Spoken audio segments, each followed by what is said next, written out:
Assalamualaikum, welcome back to another episode of Seekh Le, and today I am back again with yet another exciting episode. And I know I am late in posting videos, but जैसे कि आप लोग देख रहे हैं मेरा background मेरा setup तो ये कम्प्लीटली न्यू है because we shift to a new place और मेरे पास प्रॉब्ली इतना टाइम मौजूद नहीं था कि मैं आप लोगों के लिए वीडियोस जो है वो कंपाइल कर सकता. सो राइट नाउ अब मेरे पास इतना टाइम होगा, अब मेरे पास इतनी एनर्जी बहाल हो जाएगी इंशाल्लाह ताला कि मैं दोबारा आप लोगों के लिए वीडियोस बना सकूं. सो मैं बड़े एक चिल्ड आउट रिलैक्स्ड माहौल में बैठा था, तो आई थॉट कि आज आप लोगों से डिस्कशन की जाए about practicals.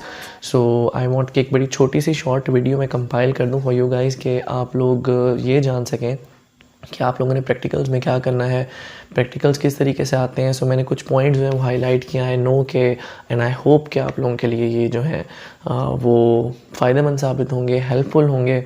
So without wasting further time let's just start the video.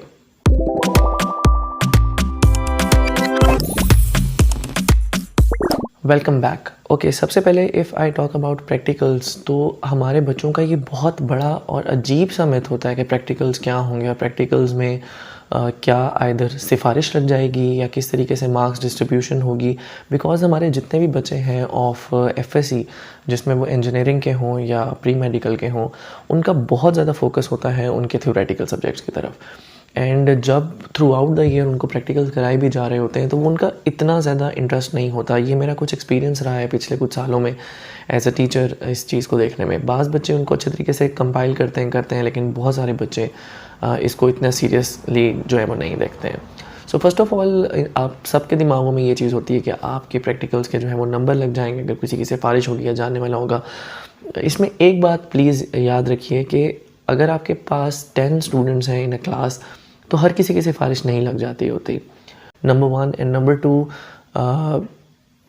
अगर मैं ये चीज़ ना भी बोलूँ तो उसके बावजूद भी ये है कि सिफारिशें लगती हैं, लोग लगवाते हैं, जानने वाले आते हैं, लेकिन वो आपके मुंह पे ये कह रहे होते हैं कि हम इनके नंबर लगवा देंगे स्पेसिफ़िकली, लेकिन वो आपके नंबर स्पेसिफ़िकली नहीं लगवा रहे होते.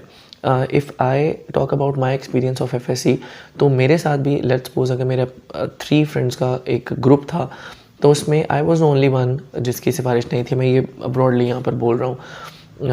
हालांकि मेरे फादर जो हैं वो एजुकेशन बैकग्राउंड से ताल्लुक़ रखते हैं, मेरे जितने बाकी घर में बड़े हैं वो भी एजुकेशन बैकग्राउंड से ताल्लुक़ रखते हैं, लेकिन हम लोगों ने किसी को, मेरे फादर ने स्पेसिफिकली किसी को कॉल नहीं की थी कि आपके जो हैं वो इतने नंबर लगेंगे. उन्होंने हमें भेज दिया था कि तुमने पूरे साल एक जगह से प्रैक्टिकल सीखे हैं, प्लीज़ जाओ और जाके प्रैक्टिकल परफॉर्म करो. सिमिलरली इसी तरीके से मैं आने वाले बच्चों को भी ये कहता हूँ कि प्लीज़ डोंट रिलाई ऑन सिफारिश. जब आप किसी को ब्राइब नहीं कर रहे होते तो आप 100% परफेक्टली जाकर अटेंड करते हैं अपना प्रैक्टिकल अच्छे तरीके से, और वो जितने भी नंबर आते हैं वो आपकी अपनी मेहनत होती है, क्योंकि अल्लाह पाक ने रिज़्क़ देने का वादा किया हुआ है, अल्लाह पाक ने जॉब देने का वादा किया हुआ है, वो इंशाल्लाह ताला आगे जो है वो कंटिन्यू भी रहती है. सो मेक श्योर कि आप लोग इस सिफारिश वाले सिस्टम से दूर रह जाएँ.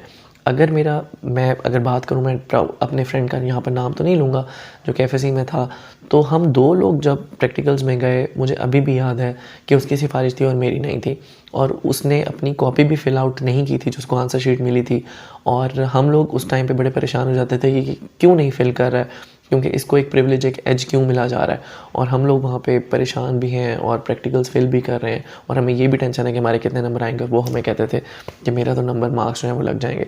लेकिन जब बिलीव में रिज़ल्ट आया सो हमारे दोनों के मार्क्स में कोई फ़र्क नहीं था, बल्कि एक केमिस्ट्री के प्रैक्टिकल में तो उसके मार्क्स कम थे मेरे से. सो डिपेंड करना चाहिए अल्लाह पाक के ऊपर, डिपेंड करना चाहिए अपनी एबिलिटीज़ के ऊपर, डिपेंड करना चाहिए अपनी तैयारी के ऊपर, और इन तमाम सिस्टम से दूर रहना चाहिए. सो इस डिस्कशन को यहीं रोकते हुए मैं आप लोगों को लेके चलता हूँ कि आप प्रैक्टिकल्स में किस तरीके से जाएंगे, कैसे आप लोगों ने परफॉर्म करना है. आप तमाम लोगों को पता है कि इस दफ़ा वाले 2022 के जो हमारे पास बच्चे हैं उनके फ़र्स्ट ईयर के प्रैक्टिकल्स नहीं आ रहे हैं. सो मेरी वीडियो अगर आप लोग देख रहे हो, this is just for the boys and girls of FSc students for this year of 2022. तो आप लोग इस ईयर में जो प्रैक्टिकल्स परफॉर्म करेंगे वो सिर्फ़ और सिर्फ सेकेंड ईयर के प्रैक्टिकल परफॉर्म करेंगे, बिकॉज हम लोग एक पेंडेमिक सिचुएशन से निकले हैं और आपका फर्स्ट ईयर के कोर्स के प्रैक्टिकल्स यहाँ पर नहीं आ रहे.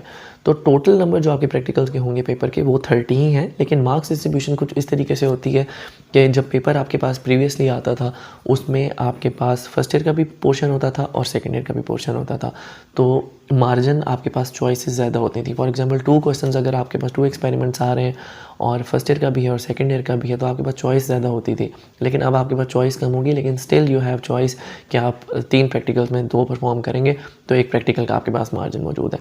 तो आपके पास जो पेपर आएगा सबसे पहले उसमें आपके पास 3 प्रैक्टिकल्स होंगे।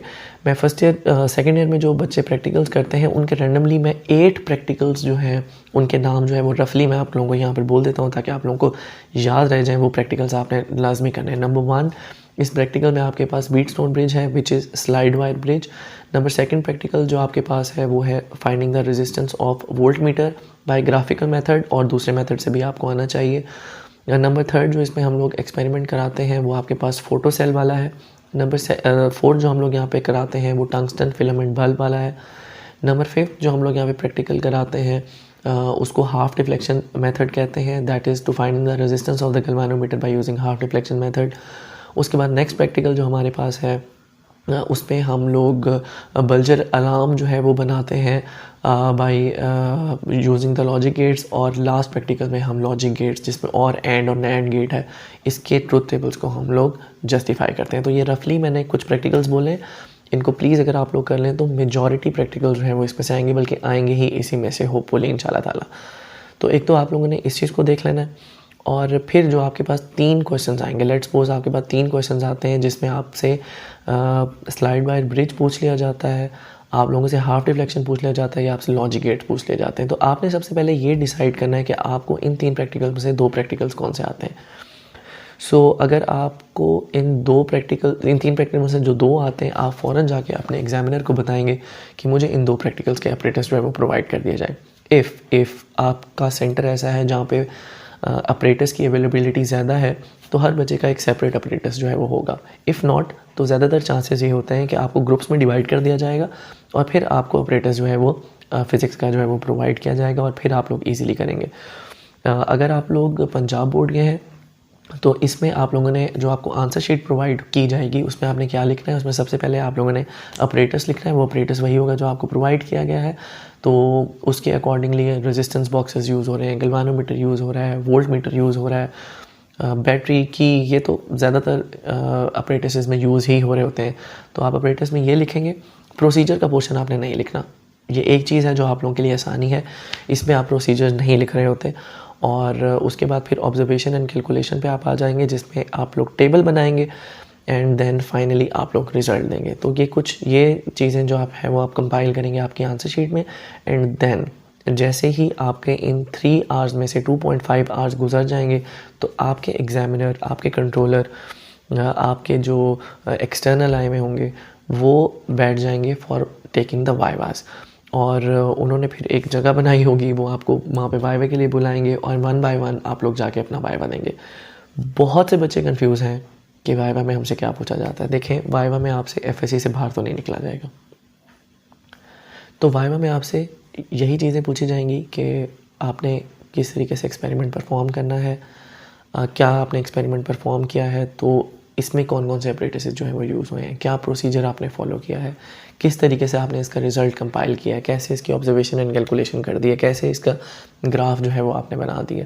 तो आपसे ये क्वेश्चन होंगे, और साथ में अगर आपका एग्जामिनर ज़रा अच्छा आ जाता है तो वो आपसे एफएससी के अंदर से भी क्वेश्चंस कर सकता है, यानी he can either ask you about any definition कि फ़लाँ डेफिनेशन क्या है, आप उसको वो सुनाएं।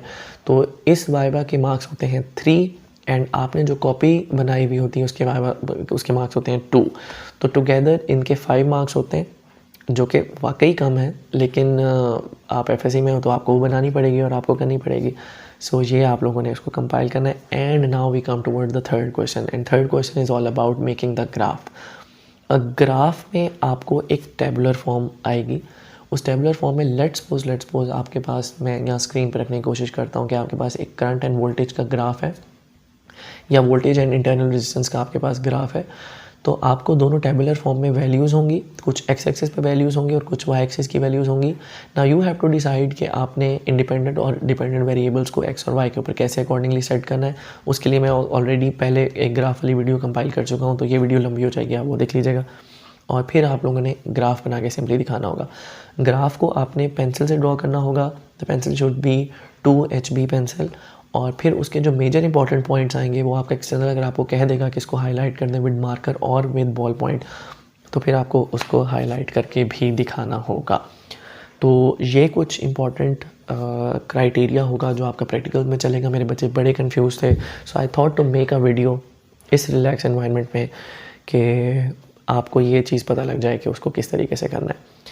ठीक है जी, ये हो गया।